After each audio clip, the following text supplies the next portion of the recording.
The focus of this video is using ratios and understanding how ratios and fractions are related. Ratios and fractions are sometimes used interchangeably because they represent similar concepts. However, they are not always identical. Ratios and fractions are used to show the relationship between two numbers, but fractions are used to describe parts of a whole, and ratios can be used to either describe parts of a whole or the relationship of parts to other parts. Let's take a moment to review how fractions function. In my drawing, I have 4 apples, 3 of which are red and 1 of which is green. So the total apples I have is 4. Of those 4, 1 is green. Of those 4, 3 are red. So this means 1/4 of my apples are green and 3/4 of my apples are red. I have 2 different fraction relationships I can use here, but notice that the whole is all the apples. We're looking at parts of the whole. In part-to-whole ratios, they function just like these kinds of fractions. Therefore, a part-to-whole ratio is just a fraction where the relationship is being emphasized, like saying, for every 4 apples, 1 is green, or for every 4 apples, 3 are red. We could also say 1/4 of apples are green and 3/4 of apples are red. It's just a slight variation in wording, but we're actually representing the same kind of relationship using part-to-whole ratios and fractions. Part-to-part ratios, however, function differently than fractions. The whole in a part-to-part ratio is found by adding the values being used to represent a comparison. Let's take a look at our apples again. We have 1 green apple and 3 red apples. In a part-to-part ratio, we're emphasizing the relationship between the parts, which are green parts, to red parts.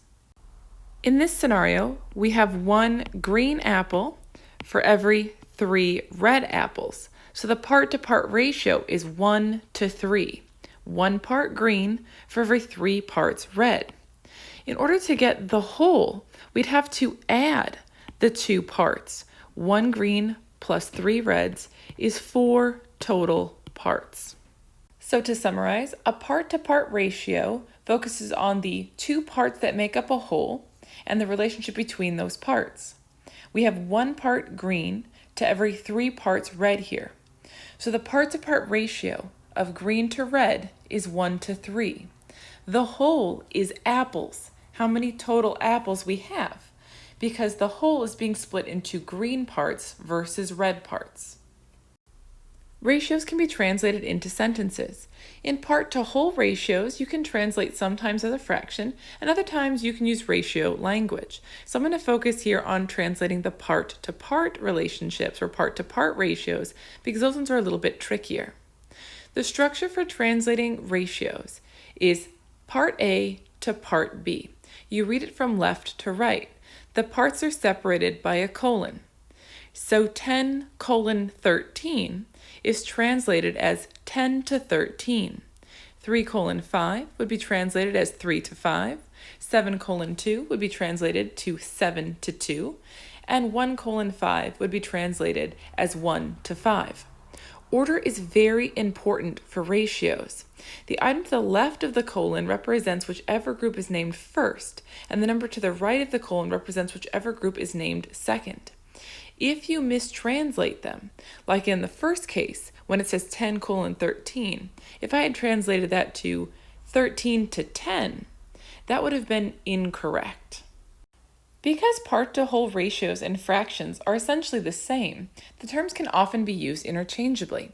However, if a comparison is being made, the interpretation of the fraction should be that of a ratio, and we should also use ratio symbols in that situation to emphasize that the comparison is what's being used. In all other cases, fraction language can and should be used for simplicity's sake. Let's take a look at an example. Let's say that 10 sodas are sold, one of which is a diet soda. The whole is 10 sodas. The part is the one which is diet. So though the fraction and the part-to-whole ratio are essentially telling us the same thing, the language will be slightly different. The fraction is 1 over 10, and the translation of this that we could use is 1/10 of sodas sold are diet. The part-to-whole ratio, however, is 1 to 10, and the translation of this would be, for every 10 sodas sold, 1 is diet. Notice that though we're communicating the same kind of information, we're doing it in slightly different ways. The ratio language is emphasizing relationships. Notice that the wording of the fraction response is better suited for questions like what was sold or how much was diet, where the translation of the ratio is better suited for questions such as what is the relationship between soda and diet soda? Again, here it's the relationship being emphasized in the ratio. Let's make sure we're clear on how ratios and fractions are sometimes similar and when they differ. Here I have a part-to-part ratio on the left, and I have a fraction, which is the same as a part-to-whole ratio on the right. In each of these cases, I'm looking at 12 items, all of which are books. So the whole in each of these scenarios is 12 books. In each scenario, 2 of the 12 books are travel, and 10 of the 12 books are science fiction. I could also reduce this by talking about 1 out of 6 books being travel and 5 out of 6 books being science fiction. But I'm going to stick with the 12s initially, and then I'll reduce. In the part-to-part ratio, I have 2 parts travel for every 10 parts science fiction. So that's the same as saying for every 2 parts of books which were travel, 10 parts of books were science fiction. The whole here is still 12 because 2 plus 10 is 12. I could reduce, in which case I get a ratio of 1 to 5 because I've reduced each side by 1/2. So in this case, my ratio of travel to sci-fi books is 1 to 5. Now let's take a look at our fraction, keeping in mind that's the same as a part-to-whole relationship. For every 12 total books, that's the whole, we have 2 which are travel.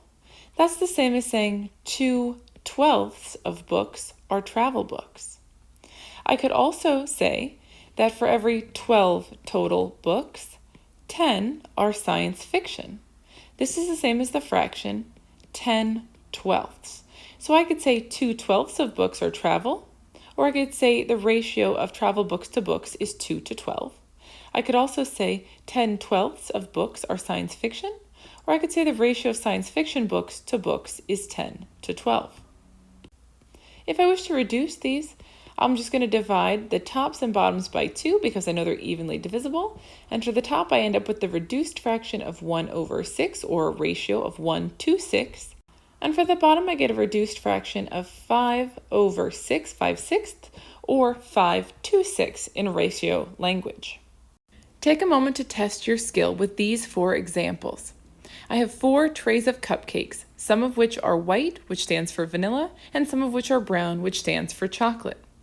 For each of these, find the part-to-whole ratio of chocolate cupcakes to cupcakes and the part-to-part ratio of chocolate cupcakes to vanilla cupcakes. When you're ready, hit play to see the answers. The first one was already completed for you. There are 5 total cupcakes, 2 of which are chocolate, so the part-to-whole ratio is 2 over 5 or 2 to 5, depending on if you put it in fraction symbol form or ratio symbol form, both of which are acceptable here. The part-to-part relationship of chocolate cupcakes to vanilla cupcakes was 2 to 3. Notice here that if I add the 2 parts, 2 plus 3, I get the whole from the part-to-whole, which is 5. Let's take a look at the other 3. In the second picture, we have 8 total cupcakes, of which 3 are chocolate and 5 are vanilla. So the part-to-whole ratio of chocolate to cupcakes is 3 over 8, or 3 to 8. The part-to-part ratio of chocolate to vanilla cupcakes is 3 to 5. So we can say that 3 out of 8 cupcakes are chocolate using the part-to-whole ratio, Or we could say the ratio of chocolate to vanilla cupcakes is 3 to 5 using the part-to-part ratio. In the third example, we have 8 total cupcakes, 2 of which are vanilla, 6 of which are chocolate.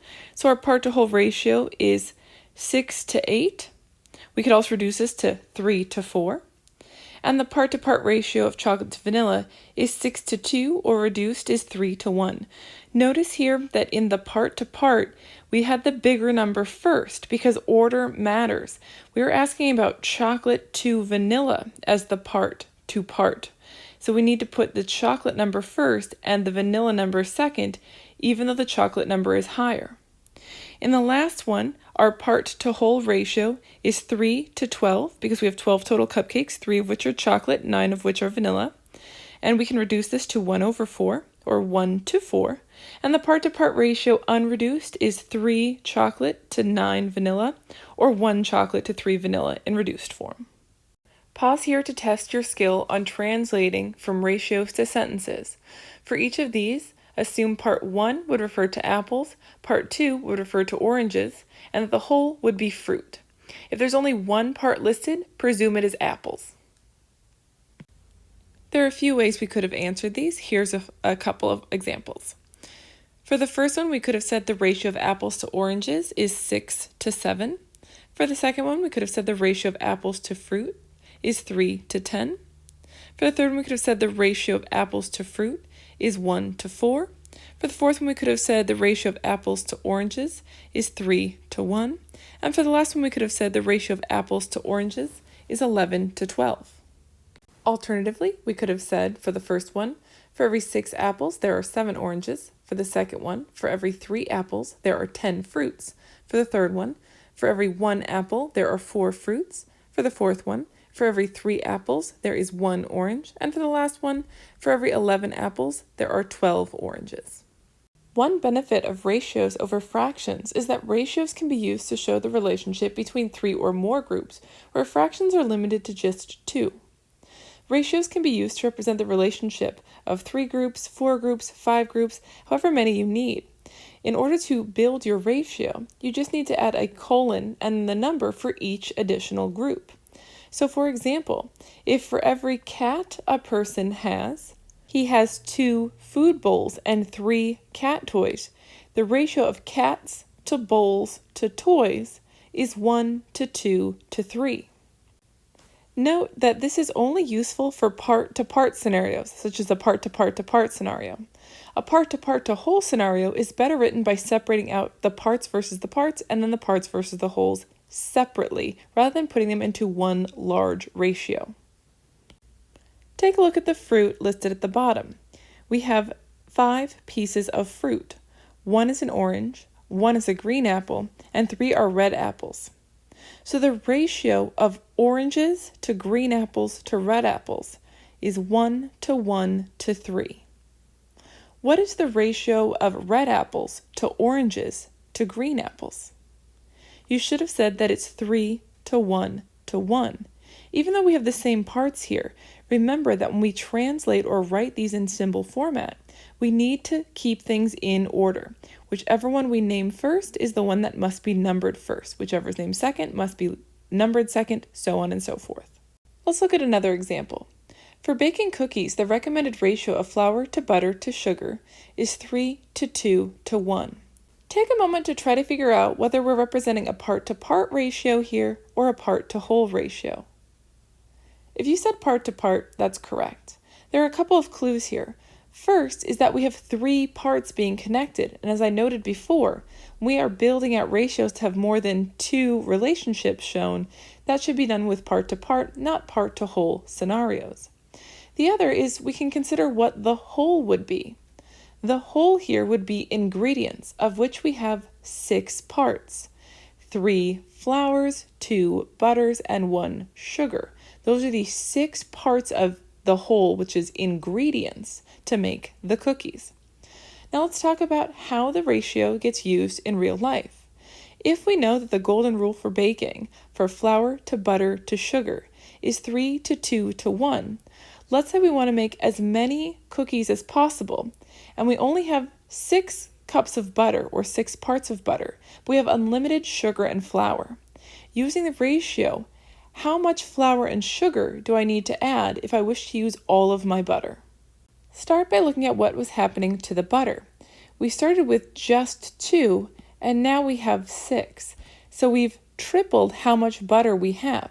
That means we're going to need to do a tripling of the other 2 ingredients as well to hold our ratio constant. When I triple them, I end up with 9 flour, 6 butter, and 3 sugar. So my ratio of flour to butter to sugar is now 9 to 6 to 3. If I have 6 cups of butter, I know I need to add 3 cups of sugar and 9 cups of flour. This is the same ratio as the 3 to 2 to 1. We've just tripled all of the ingredients. Now notice if I were to double some of the ingredients and triple the other ones, I'm going to mess up the recipe. The ratio needs to be held. So whatever happens to one part in a part-to-part ratio, the same thing must happen to all the other parts in order to hold the ratio constant. And we talk about things that can happen to the parts. That means multiplying or dividing. Adding or subtracting can change the ratio. So we don't add or subtract the same amount to each part. We either multiply each part by the same number or divide each part by the same number. Proportions are relationships among ratios that are held constant. A proportional ratio is one that is equal in meaning to another ratio. Take a look at the 2 examples from just a moment ago. We started with a ratio of flour to butter to sugar of 3 to 2 to 1, and we had the proportional ratio later of 9 to 6 to 3. We multiplied each part by the same number, which gave us something proportional. Anytime we multiply all parts of a ratio by the same number or divide all parts by the same number, we're creating a proportion, or a ratio that is equal in its meaning. We can multiply the original 3 to 2 to 1 by 2 and get 6 to 4 to 1 as proportion. We can multiply each part by 10 and get a proportional ratio of 30 to 20 to 1. We could even divide all parts of the original ratio by 2, that is, divide each one in half, and get a proportional ratio of 1.5 to 1 to 0.5. These may be initially easier for you to see in a part-to-whole relationship because in fractions we're used to reducing down. When we reduced fractions, we're actually holding the proportion steady. So 1 over 2 is the same as 2 over 4, is the same as 3 over 6, that's the same as 10 over 20, or even 4.5 over 9. All of these that are written can be reduced back down to 1 over 2. Proportions, therefore, is kind of like saying, can you reduce or increase without changing the relationship, just like you would do in a fraction, only now we're using ratio terms. The next question that may arise is when should I use a percent, a fraction, or a ratio? Percents, fractions, and ratios are different ways of representing quantities relative to some version of one whole. Remember that percents use 100 as the whole to represent how many hundredths are present. Fractions are less rigid because the whole can be any number, not just 100. The whole could be 2, it could be 3, it could be 20, it could be 11,000. In a ratio, the whole can also be any number. Remember, we have 2 kinds of ratios. In part to part, the whole is found by adding the parts. In part to whole, it works just like a fraction. A ratio is generally used when the goal is to show the relationship between subgroups of the whole, that is, whether they are equal, and if not, how much of the whole falls into each subgroup. Notice that in the part-to-part ratio, the whole is less overt. We have to add the 2 parts to get the whole. This is because ratios are less about the whole and more about the relationship between or among the parts. One place where you might often see ratios, fractions, or percents being used is in sales. Pause here and take a look at each of these sale tags I've selected and try to deduce which ones are using ratios, which ones are using fractions, and which ones are using percents. I have 2 that overtly use the fraction 1 over 2, and I have another one that uses the phrase half price, which could be referring to the fraction, or it could be a translation of the percent form, because the percents and fractions, and even ratios, all have relationships related to each other. But notice there are many more that have percents noted than fractions shown. Percents are often used for sales and price reductions, for reasons I'll discuss in a moment. Now let's look for our ratio examples. I have 2 BOGO sales, buy one get one sales. One is saying buy one, get one free, which is a pure ratio. The second one is using a combination of ratios and percents, because it's a buy one, get one half off. So even though a percent is used, the actual sale is a ratio sale. There's a few reasons that percentages might get used more than fractions in sales. They are simpler to write in some cases, and for a lot of people, percentages are more familiar or comfortable than are fractions. Some folks struggle a bit with fractions, but understand percentages, partly because we use percentages very frequently in lots of other contexts. Now let's take a look at the simplicity. You're more likely to see some discount where it's saying they'll give you 5% off, then it'll tell you get 1/20th off. Because 5% feels a little clearer to people than 1/20th. And in fact, 5% is less likely to get misunderstood than 1/20th, because persons who struggle with fractions may think that getting 1/20th off is a bigger discount than getting 1/10th off, when the opposite is indeed true. When I see ratios used, they're for buy one, get one sales, or sometimes buy three, get one sales. In a buy one, get one, we have a part-to-part ratio, where it's the ratio of the number of items paid for to the number of items not paid for. The whole is the number of items the person gets to have. So in this one I have in the corner, it says buy three, get one free. In this case, the number of items you pay for is 3. The number of items you get for free is 1. So the total number of items is 4. You take home 4 items, of which 3 cost you money and 1 was free. Now this one's got some pretty good psychology behind it, because let's say I only need 2 of the items. Well, I might be prompted to buy a third one that I don't need, so I can get a fourth one that I also don't need, because I feel like, well, if I'm already buying 2, why not go a little bit further and get the extra items? If I only have use for 2 of the items, it makes more sense for me financially to only buy those 2. But I might go ahead and purchase 3, spending 50% more money than I needed to get all the items I needed, just so I'll have 2 more items that I don't need because one of them was going to be free if I spent more. Use this video and your practices to review, at the end of which you should be able to do each of the following. Identify and generate ratios, both part-to-part and part-to-whole. Identify and generate proportions from any ratio. Identify when percents, fractions, or ratios are being used in various scenarios, and create fractions and ratios from scenarios as appropriate.